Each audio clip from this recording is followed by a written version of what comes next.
ஜாலியா ஜிம்கானா.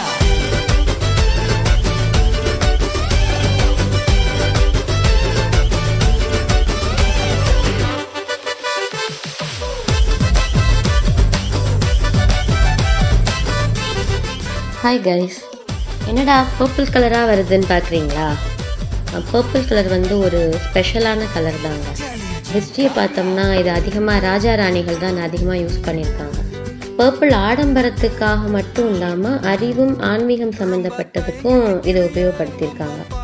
பர்பிள் வந்து சைக்கலாஜிக்கலாக நம்மளை வந்து ஸ்ட்ரெஸ் குறைக்குது, நம்மளை சாஃப்ட் ஆக்குது அப்படின்னு சொல்லி ரிசர்ச்சர்ஸ் சொல்லுது.